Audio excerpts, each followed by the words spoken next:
should probably turn my mic on. There we go. That's probably step one.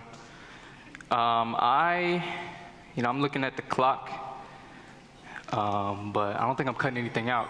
So just gonna have to be prepared for that. I kind of felt like a dad who was like, hey, this is like his last opportunity to like say some stuff, it's kind of like, or maybe it's just like the unk status that I'm at, it's just like, and it was interesting too because, there are times when you prepare something and you feel emotional.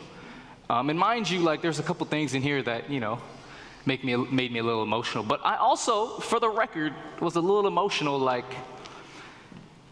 just thinking about, the journey that we've been on together with you guys, and many of you that have been at your graduations this week. It's interesting. I just want to say, before I say anything else, I just want to thank you guys for the memories and the experiences that you gave me.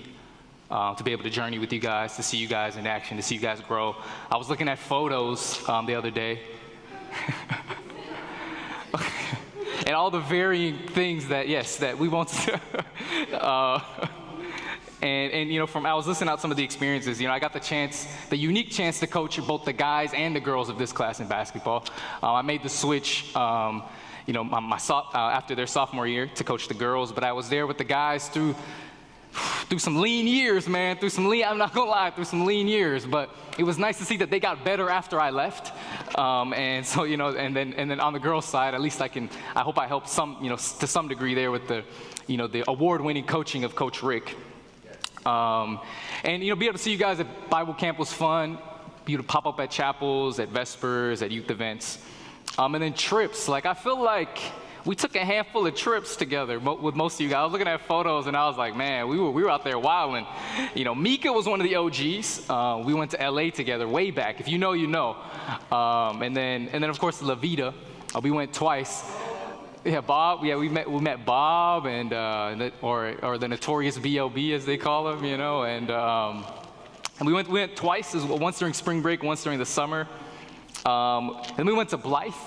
The first time we went to Blythe was 115 degrees. I had them out there going door to door. Trust me, I'm a safe youth pastor, but it's all part of building character, And then we went again for spring fun, one of the times, and Lakers in 5, even though they lost in 5 right after that.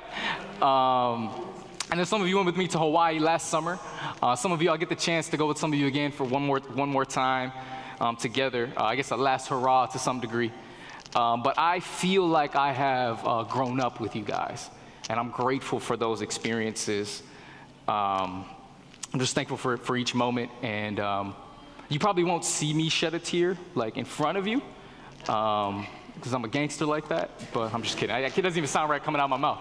I did at home, though. And maybe when I look at photos, last night when I was midnight looking through photos to put in my slides. But anyways, let's just get rolling, because one of the things I want to talk about, one of the gifts that I gave you, and mind you, when I say I'm like an uncle, I feel like I kind of tell the same stories over and over. And a month and a half ago, I ran a marathon, and I told them it honestly would be a dereliction of duty to not give them all the life lessons that I experienced on this. But to kind of preface where I'm going with running, one of the things that I gifted to the coaching staff was I think I created a little track team for the girls' basketball team. Like I think they loved running. Like it was a basketball team, but it was also a cross-country team. And mind you, the record speaks for itself. 2 banners up in the air. So once we press on the running, but. For me, I was also on an individual journey with running, right? Running was an activity that you do. Some of us love it, some of us don't, some of us really hate it. And I feel like as I've continued to progress, I realized running is a little bit more of like you get a little less athletic, and you're like, what are some activities I can do that are less like tension? And I realized there was like a list of like unk activities, and it was like pickleball, running, and like, there was a couple, traveling to Japan. It was all these random, and I was like, you know what, honestly, like, yeah, this probably that's accurate for my age range. But for me, it's really been interesting because when I was running this last time, there were moments where I began to kind of see like it wasn't just about the run itself or the physical exertion. It was this sort of life experience. And I know for you guys have been, whether you like it or not, you guys have been running for a while. Whether that's the last 4 years, or the last 13 years, 18 years. And this moment, while it might feel like accomplishment for most of you, there may be some moments of it where you're unsure about the next part of your life, what the next leg of your journey is going to look like. And so I broke this up into 3 parts. Some of you have heard little mini sections, but consider this the full version. The first thing I want to leave you guys with as a lesson is endurance is greater than speed. There is going to be a big push for you guys in your life to feel as though you need to move fast. And I'm just going to put it out the top, like AI, me and AI got beef because my issue with AI, I'm just going to soapbox early, is it forces you to, because the thing everyone talks about is productivity. For some reason, we value productivity over people. And you guys have the challenge, the opportunity to say that, you know what, I'm gonna endure this thing over moving fast. See, I wanna read this text in Hebrews chapter 12. It says, therefore, since we are surrounded by such a huge crowd of witnesses to the life of faith, let us strip off every weight that slows us down, especially the sin that so easily trips us up. Let us run with endurance the race that God has set before us. We do this by keeping our eyes on Jesus, the champion who initiates and perfects our faith. Because of the joy awaiting him, he endured the cross, disregarding its shame. Now he is seated in the place of honor beside God's throne. Endurance. We really value speed in our world today. There is this phrase that I use, the need for speed, but it doesn't talk about that here. What it talks about is this word endurance. And mind you, I got random photo. If you see this, yeah, you stay out. This was a funny find. I didn't even know I had this photo in my phone. This is, I think, your freshman year Christmas program. But the Greek word that is used there is, sorry for Greek scholars, is hupomone. And the first part of that is hupo, which means to be under. And the second section of it is meno, which means to remain or endure. So essentially it means to remain under something is what it's talking about here. To remain under. And your presence here today is a byproduct of your ability to endure. To remain while being under the weight of tests, of your full schedules, of your responsibilities. And while you celebrate this weekend, I don't want to be the bearer of bad news, but there is going to be more tension in your life. There's going to be more things you have to endure. More weight, more challenges, more pressure. But the nice thing is that each of you are built for it. By the beauty of endurance, we have the ability to be stronger as we move forward. The text says something interesting. It says to throw away anything that hinders you, that trips you up, that weighs you down. And one of the things for me when I was training for a marathon was I began to realize that I had some issues, which I kind of already do. Some of you probably already know that. But see, in the world of Instagram and Strava and AI, I would see people who were fitter than me on Instagram. I'd be like, yo, they look like a runner. Whereas for me, I get to a run group, be like, you run? And I was like, I'm not gonna be offended. I hear you, right? Or I'd see people that were just faster than me, or that didn't have the baggage when it came to running or athletics that I felt like I did. And it made me start to question my belonging, my worth, and my ability in the space I was in. But what's interesting is that wasn't just isolated to running. I had that same struggle in every area of my life. I always asked myself, do I belong in this space? What could I possibly bring into this? Can I even do it?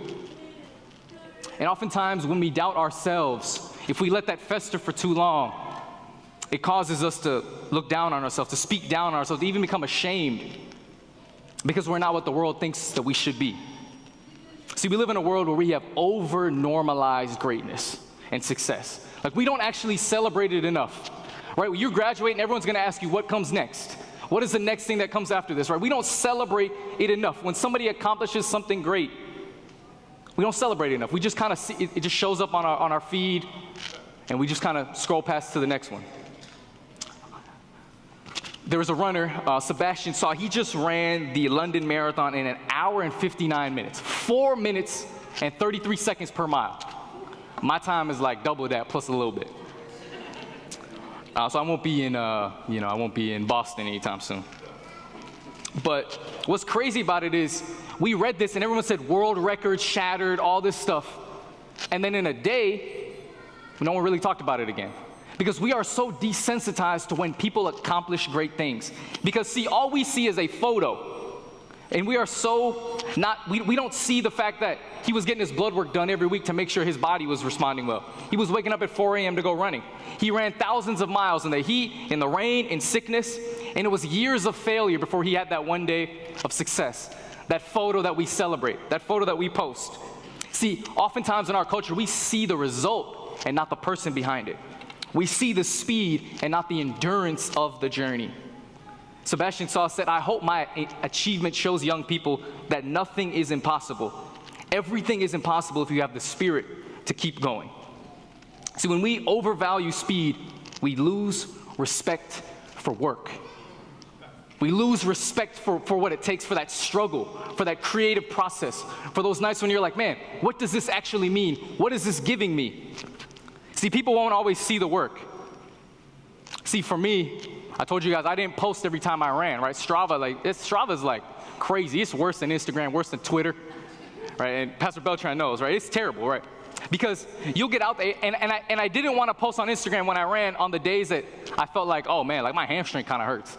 Or like I feel every bit of my age, right? Like when it was hard, when I looked up and I thought I was running, and then I see like a 70-year-old man just cruising past me, right? Like there are moments that humble you, and I didn't post those runs because for me, I was like, oh, like maybe I don't really belong in this space. Maybe I'm not good enough. But here's the thing. Your time is your time, and your pace is your pace. It is not someone else's. See, the need for speed causes us to cut corners. And I invite you to not be afraid to struggle. Not be afraid to go deeper, because I believe you have the opportunity to go deeper in your life. To not just say, oh, I need to check this box to get through this next obstacle.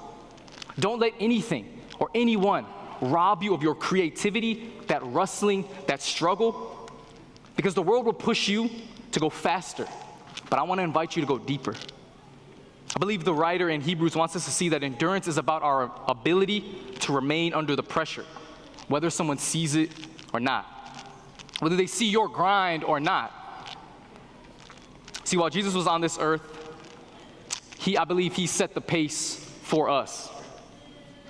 He didn't allow outside noise to dictate the pace that he moved at. Jesus took breaks. He visited. He prayed. He paused when he needed to. Yet somehow he was always on time. Because Jesus knew that his race and his journey was his own. It wasn't the disciples, it wasn't the Pharisees, it wasn't his parents' journey, it wasn't his family's journey, it wasn't his culture's journey. In fact, the entire legacy of Jesus on earth was about a race of endurance, not speed. Because there's a song that says that he could have saved us in a moment, but instead God sent his son as a child. So God believes in process. The text later says that he endured the cross, disregarding its shame. So endurance might feel like you should be ashamed of where you are or what you're doing. But Jesus reminds us that endurance is a process that is a gift for each of us. And for Jesus, he endured so that we can endure. He endured mocking. He endured beating, the waiting, because he knew it would give him us. You guys are entertained. You see that's you know what that is? That's like 22, 23? I don't know. That's before I was coaching. That's before I was coaching, for sure. See, that legacy of endurance that is found in Jesus lives in each of you. And it's been passed down through generations. Never let outside voices rob you of what you're accomplishing.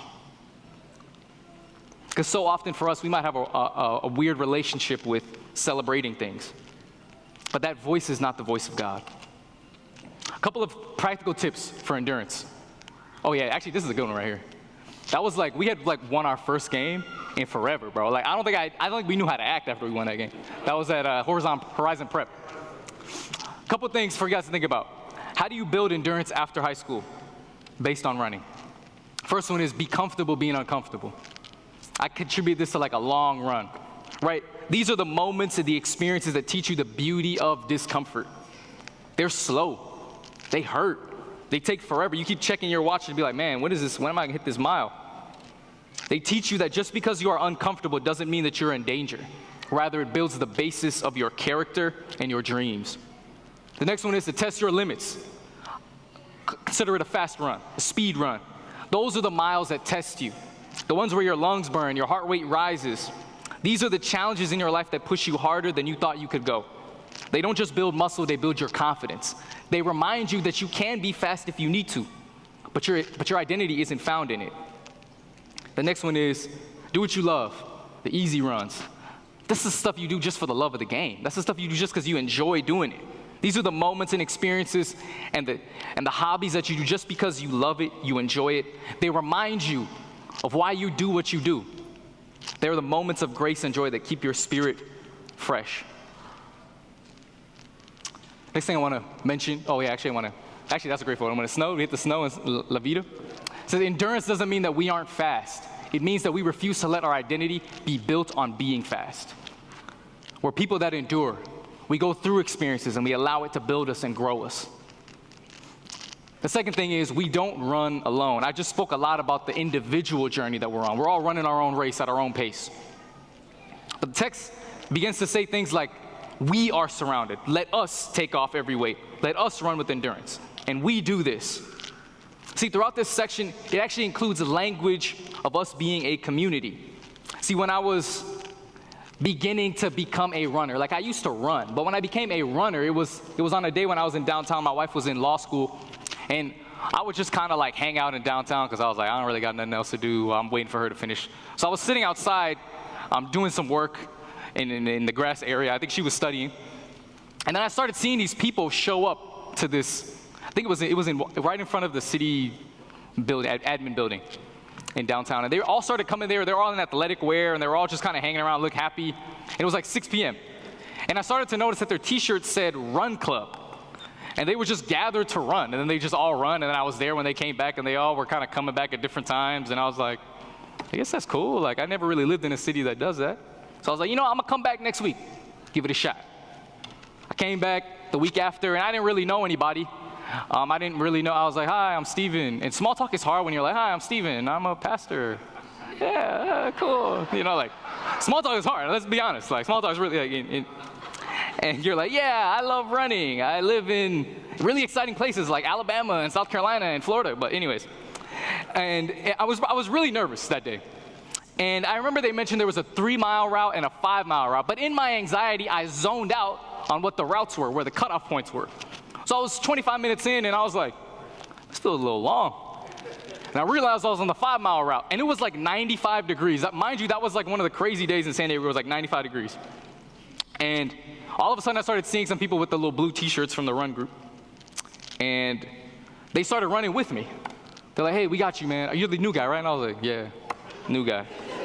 Sure, I clearly. And he kept saying, and I was like, it's cool, bro. Like, just let me know where the route is. Y'all go ahead. He was like, no. We run together. I was like, bro, I don't need this football, like, facing the Giants stuff, bro. Like, it's all good. And he was like, no. We run together. And we ran the 5 miles all the way back. And I texted my wife, like, I need food. I'm very hungry. I was not built for that in that moment. But it reminded me that when you step into new spaces, that we need each other. That we don't always have to run alone.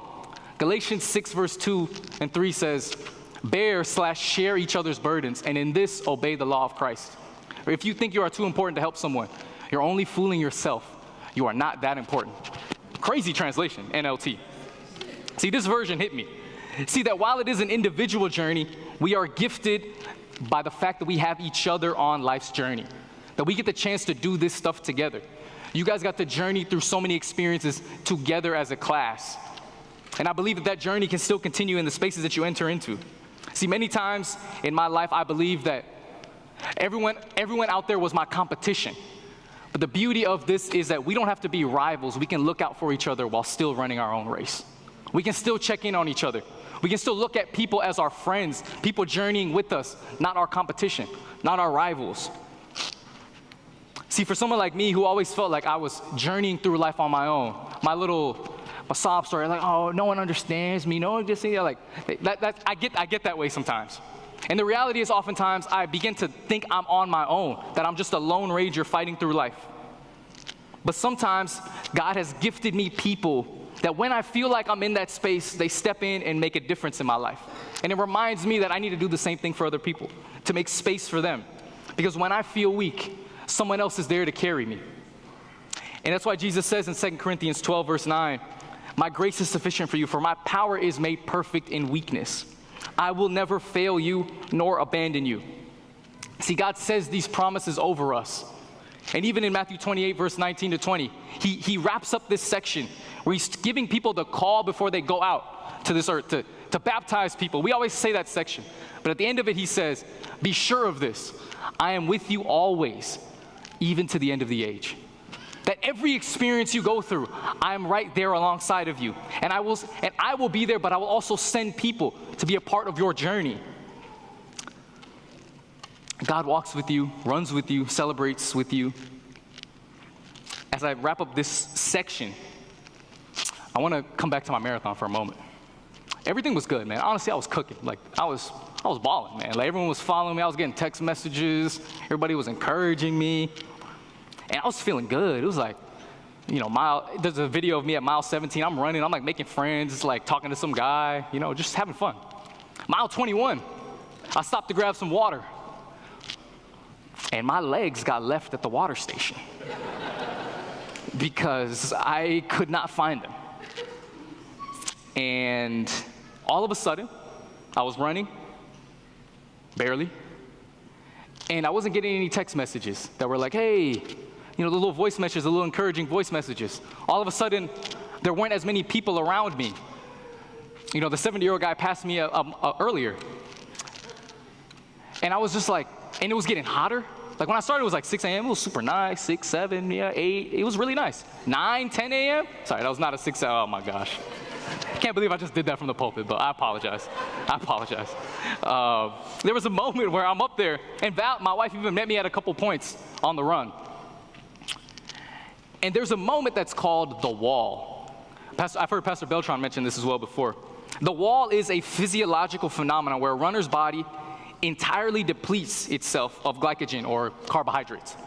And this sudden drop in energy typically hits around mile 18 to 22. I'm grateful it hit me later, 21. Causing an immediate onset of extreme fatigue, heavy legs, and a severe mental shift. Mind you, a marathon is 26 miles. So this is happening at 21. I still got 5 more miles. And I found myself in this condition, and for some reason, it felt like the part that was weighing me down the most was the severe mental shift. Because see, I went from believing that I could do it to thinking that I couldn't. I went from feeling hopeful to feeling hopeless. I went from feeling strong, like a runner, like I belonged, to feeling weak. And I saw that version of myself that I was trying to run away from. Because I realized that, it was about a run, but I was also trying to prove something to myself, to people. And I was trying to be better than I was, yet I couldn't run the way I wanted to. I would start, and then I would stop. I would start, then I would stop. I'd be like, where's the water station? I need like a gel or something. And none of them helped. And for a moment, honestly, moments, it actually started to break me. Like something broke inside my head, where I was just like, this is crazy. I'm weak. I suck. I'm never going to do this again. This was a terrible waste of money. See, there will be times in your life that you believe that you might not be good enough. You might feel alone. Life will feel dark, lonely, scary, and uncertain. And as I was running, fighting off cramps, it may sound cliche, but I prayed in that moment.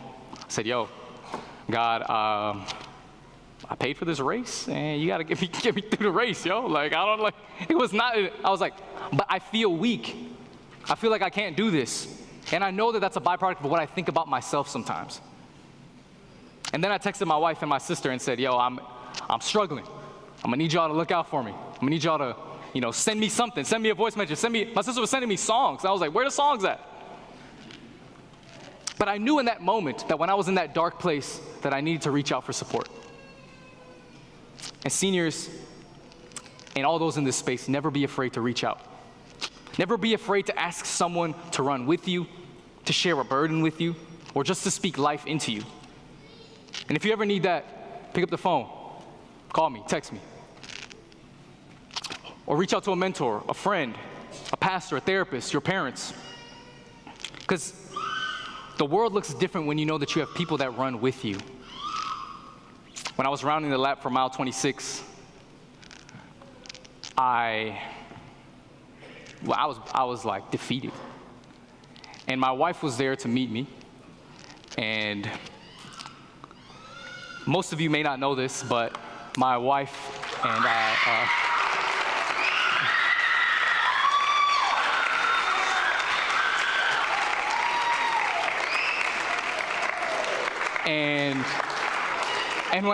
and when I got to mile 26, I look over. Thank you, by the way. She's really doing all the work, for the record. I looked over at her, and she started running next to me, but she realized how slow I was running, and so she started running in front of me. And then she looked back at me and started saying, "Yo, you got speed," when I felt slow. The reaction videos, by the way, these are iconic. She looked back at me and said, "You've got speed," when I felt slow. She said, "You've got this," when I felt like I was losing it. And for me, this imagery of my pregnant wife running ahead of me reminded me that I don't always have to be the hero of my story. It reminded me that there are people who will run for me when I'm weak. There are people that will be there for me even if I haven't fully met them yet. And this is the quote I want to leave you. There are people who will be there for you. Some of them you are just getting to know. I don't know my kid yet. But 2 days later, we went on the ultrasound, and on the ultrasound, the kid is in there running, looking like it's running. Right? So there are people that you haven't met yet in your life. Could be adults, could be friends, could be mentors, that are going to be there for you that you have not yet met. In a moment when you are weak, in a moment when you feel like you have nothing left. We don't always have to be the hero, because life has a really brutal way of making us feel alone. But I want you to know that there are people who will be there for you. Some of them you are just getting to know. You may not be able to see all of the people praying for you, lifting you up, looking out for you. I remember when I came home from college, I had just moved to Alabama, which is not a great, South Carolina, Alabama, boring move. Don't recommend. But I remember getting to my parents' church for the first time, and this old lady came up to me and was like, "I've been praying for you." And I was like, "Do you know me?" She was like, "Yeah, Steven." She said my last name right. I was like, "This is crazy." And she's like, "I've been praying for you. I heard you're gonna become a pastor, and I just wanted to pray for you." And then she showed me a photo of like her prayer wall, and my photo was on there. And I was like, this is either really creepy or like this was a woman of God. And I went with the second one. But it reminded me of the fact that there are people that we don't know yet, who look out for us, who think about us, who pray about, who have us on their prayer list for some reason, who believe in you. See, when we run together, you might find your gift. And as it says, your purpose in life, you might find your purpose in life on the way so that you can gift it to somebody else. Because at the end of the day, all of us are just runners trying to make it through. But the gift is that we have each other to go through life with. So we run together. Even if you don't like running, we run together. We never run alone.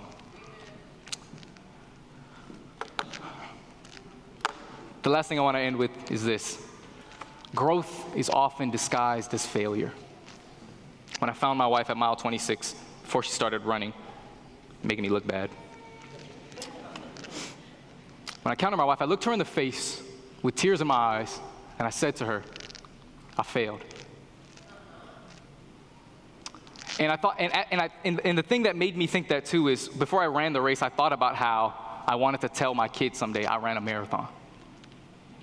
And then I thought about how those 5 miles I couldn't run anymore. And I looked at my wife and said, "Yo, I failed." And then she started running with me. But it's funny how life works.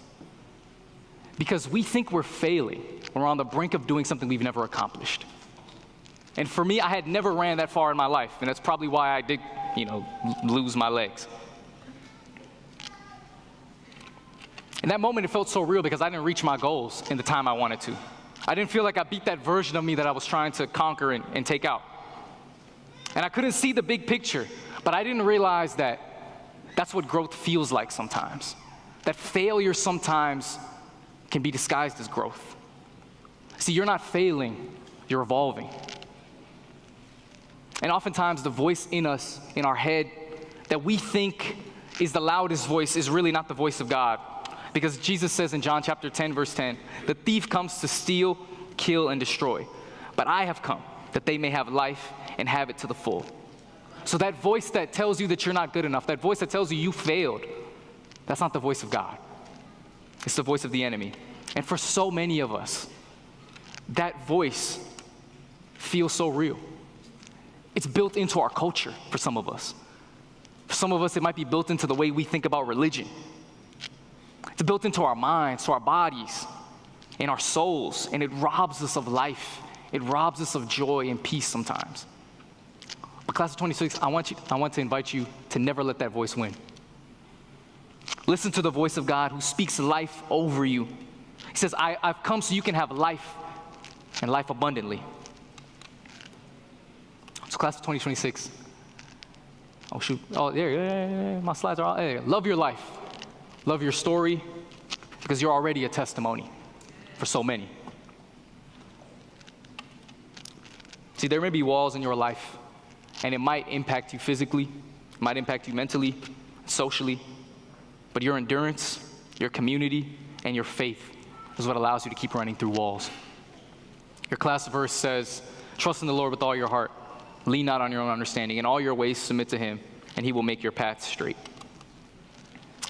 And sometimes we think straight means that it's simple or linear, that growth it looks like this. But oftentimes it doesn't work like that. Because it means that if we trust God, it doesn't mean that he's going to remove the obstacles from the path. It just shows us how we can shift our life to move through those obstacles. It means that when you hit a wall, you won't collapse, because your faith is in one who carries you. So instead, you keep moving. You put one foot in front of the other. Because the path remains straight, not because it's flat or easy, but because God is guiding your feet through every twist and every turn that life takes you. And it lets you know that walls won't break you. They prepare you. It means that we're all on a path, and we can never be lost because the God of our universe is alongside of us. So life can throw you valleys, mountains, twists, turns, but we can keep running because of the one who grows in us. See, failure doesn't define us. Sometimes it's just the bridge to where God desires to carry us to. That's some good photos in there, huh? There's kind of some random photos in there, honestly. As I close, I want to tell you guys that each of you are a gift to your families, to your communities, and to the future space you guys are going to occupy, whatever that is, wherever the race takes you. On the marathon, I met this dude who was running his 97th marathon, something crazy. I think he was like 78. And he had like a whole system down. Like, bro was like running at my pace, but I'd look over and he's over there like, one point he's over there eating a sandwich. One point over there, his wife meets him, he has a banana. And he's just like, but he finished before me. But while we were running, we were like, I think it was like mile 7 or 8, and I asked him, I was like, man, so like, what's the secret to the success, bro? He said something so profound. He said, just run. It's like, bro, like, what are we doing here? Run? And he started to say, like, that's all I do.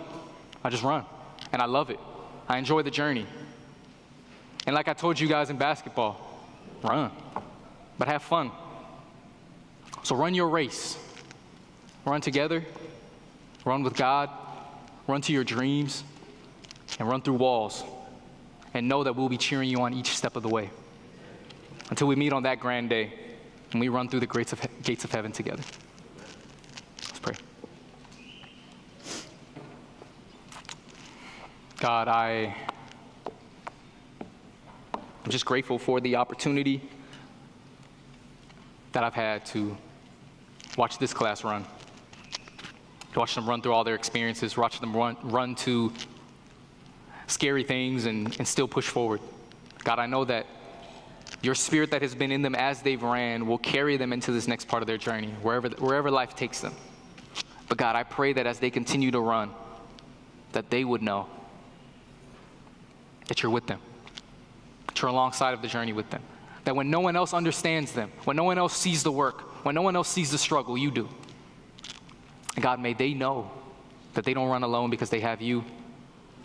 And God, may we be a community that continues to support them and journey with them and love them through every twist and turn of life, because you're the God who makes things straight and clear even when it seems unclear. We love you. We thank you. In Jesus' name, amen.